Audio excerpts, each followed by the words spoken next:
Halo semuanya, ketemu lagi dengan saya, Unggul Roti. Salam pembelajar sejati. Hari ini kita akan belajar materi tentang prakarya dan kewirausahaan, yaitu kerajinan pasar global. Oke, langsung saja. Yang pertama akan kita pelajari adalah perencanaan usaha. Sebelum kita masuk ke materi, tujuan pembelajaran hari ini adalah siswa mengetahui bentuk tentang pemasaran, kemudian siswa dapat memahami perencanaan usaha, siswa dapat menganalisis media promosi yang tepat.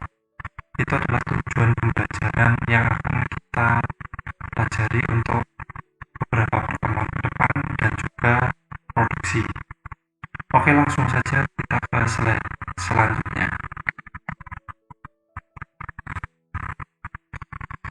Pertama adalah ada langkah-langkah penyusunan perencanaan usaha. Jadi sebelum kita melakukan usaha itu kita harus merencanakan. Dan ini ada tahapannya. Tahapannya itu yang pertama adalah perencanaan, pelaksanaan, evaluasi. Ini bisa kalian lihat di buku Yudhistira. Pada tahap perencanaan, ada beberapa hal yang harus kita lakukan. Yang pertama adalah riset pasar, riset bahan baku, riset biaya produksi, riset harga produk, riset pemasaran produk. Ini adalah inti yang harus kita lakukan. Sebenarnya banyak, tidak hanya ini saja, tapi ini adalah yang paling penting dan harus kita lakukan paling utama. Nah, riset ini fungsinya untuk apa? Untuk bahan pertimbangan kita untuk melangkah ke tahap pelaksanaan sehingga kegagalan dapat diminimalisir. Nah, di sini banyak sekali yang harus kita perhitungkan atau perhatikan sebelum masuk ke tahap pelaksanaan.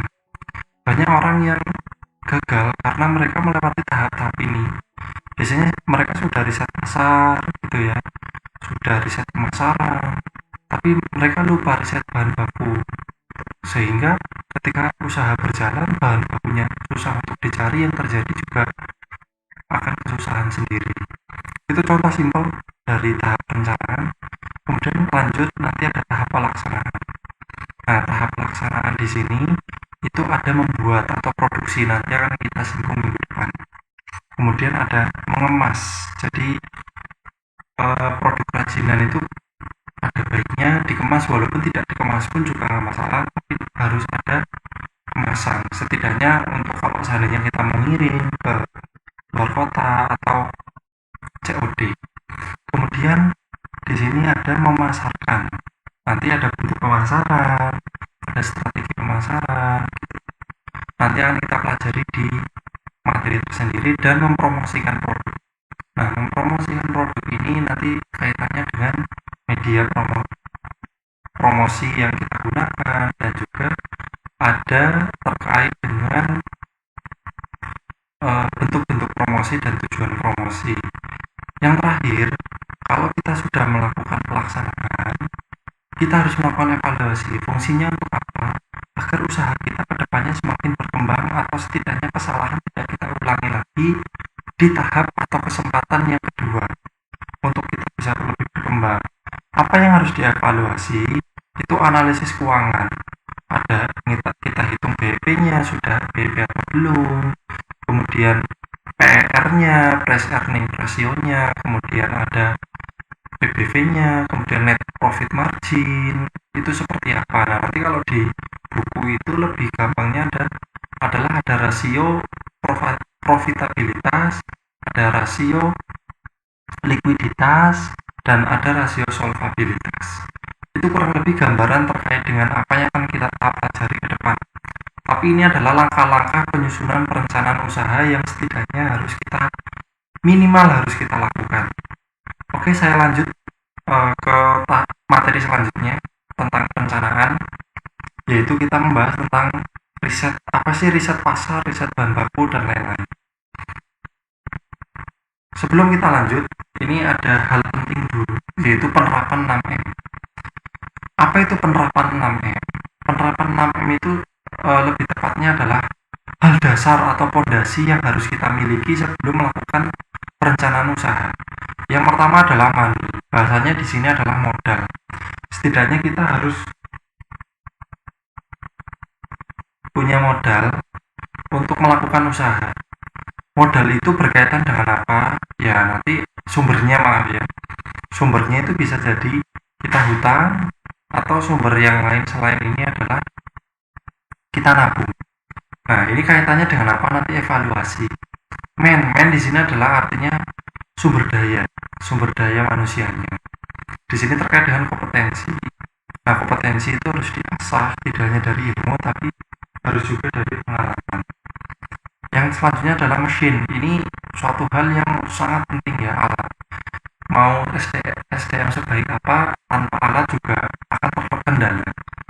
Ya walaupun bisa berjalan, tapi setidaknya berkembang itu menjadi suatu hal yang agak lama untuk terwujud. Jadi mesin ini atau alat setidaknya harus yang mendukung. Metode atau cara, di sini terkait dengan cara adalah cara kerjanya kita, cara pembuatan kerjanya gimana, ada terkait dengan cara jual dan lain-lain. Material di sini bahan ya. Jadi setidaknya material untuk kita membuat kerajinan itu tersedia, atau kita tahu suppliernya dari mana. Nah, ini material itu penting. Kemudian ada market di sini pemasaran. Setelah kita jadi semuanya, ini mau dijual kemana, ini juga harus jelas. Tapi sekarang sudah bisa ditanggulangi dengan adanya online shop atau di sini e-commerce gitu ya. Itu bisa kita gunakan sebagai jalan untuk menjual atau memasarkan produk yang sudah kita jual. Ini 6M ya, ini pondasi dasar untuk kita bisa memulai usaha. Kalau tidak ada pondasi ini, salah satu aja hilang, itu akan terhambat usaha kita. Nah, ini terkait dengan uang, ini sumber daya alat manusia, maaf. Kemudian ini alat, ini caranya, ini bahannya, dan ini market atau pemasaran. Saya lanjut lagi ke slide selanjutnya. Nah, tadi kita belajar tentang langkah-langkah perencanaan. Nah, ini di dalam perencanaan tahap pertama itu ya, perencanaan usaha, itu ada beberapa hal yang perlu saya kaji, yaitu riset pasar. Kenapa sih kita harus riset pasar? Apa sih yang harus kita cari gitu ya, latar belakangnya. Riset pasar ini kita terkait dengan kebutuhan. Apakah produk yang kita buat itu dibutuhkan oleh masyarakat, dan permintaan. Biasanya itu kita menjual sesuatu, permintaannya tinggi, itu cenderung mudah untuk dijual.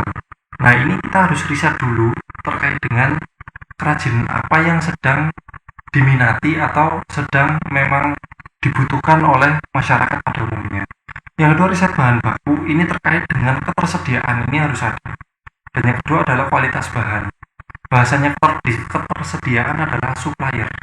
Supply-nya jelas, jadi nanti demand-nya atau dalam hal ini adalah konsumen gitu, itu ketika suka dengan produk kita tidak bingung untuk mencari bahan bakunya. Itu makanya kerajinan pasar global pun harus melihat dari bahan baku lokal, sehingga kita lebih mudah untuk membuatnya secara langsung. Riset biaya produksi, kita lanjutkan. Setelah bahan aman, riset biaya produksi. Terkait dengan apa? Di sini kita harus memperhitungkan HPP. Apa sih HPP? HPP itu adalah harga pokok produksi. Harga pokok produksi ini adalah acuan kita untuk melihat berapa sih nilai atau value dari barang yang kita jual. Nah, kaitannya dengan apa HPP? Kaitannya dengan break even point. Jadi berapa sih yang harus kita jual untuk membuat usaha kita menjadi untung. Yang selanjutnya adalah riset harga jual. Riset harga jual ini terkait dengan menentukan harga jual. Berapa sih ketika kita membuat kerajinan ini layak dijual berapa? Nah, ini istilahnya adalah value for money harusnya. Nah, di sini itu harganya harus kompetitif. Agar apa? Agar bisa bersaing. Yang selanjutnya adalah value for money. Value for money itu kaitannya dengan barangnya murah, tapi sebenarnya barang ini tuh sangat bagus sekali atau berkualitas. Itu lebih baik, jauh lebih baik. Nah, menentukan harga jual ini sangat penting. Nah, ini nanti kalau kita belajar pemasaran akan ada 4 cara untuk menentukan harga jual. Ada cost plus pricing, break even pricing, dan lain-lain. Nanti kita pelajari di bab atau materi pemasaran. Kemudian yang terakhir itu adalah riset pemasaran. Riset pemasaran ini terkait dengan cara pemasaran itu banyak sekali. Nah, kita itu harus mengikuti tren. Sekarang trennya itu sedang apa? Misalnya COD kah? Kemudian apakah cashback atau ada ini kalau di atas gambarnya itu franchise ya. Jadi atau sistemnya kita ubah ke franchise, itu kita harus mengikuti tren. Yang selanjutnya adalah cashless. Ini di sini terkait dengan kita mengurangi tunai ya, pembayarannya bisa lewat online, itu lebih baik. Nah, ke depan itu arahnya pemasaran itu ke arah non tunai, makanya kita harus mempersiapkan itu agar kita bisa mengikuti keinginan dari pasar. Itu kurang lebih pertimbangan untuk kita bisa memulai usaha yang akan kita lakukan ke depan agar usaha kerajinan kita tidak hanya bisa berbicara di kancah lokal tapi bisa sampai ke kancah global. Salah satunya adalah banyak produk-produk Indonesia kerajinan yang bisa diekspor ke luar.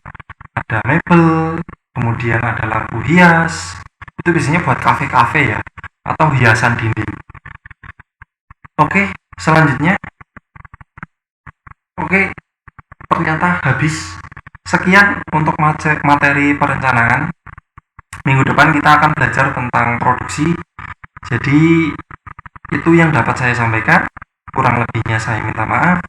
Sampai bertemu lagi di materi produksi. Salam pembelajar sejati.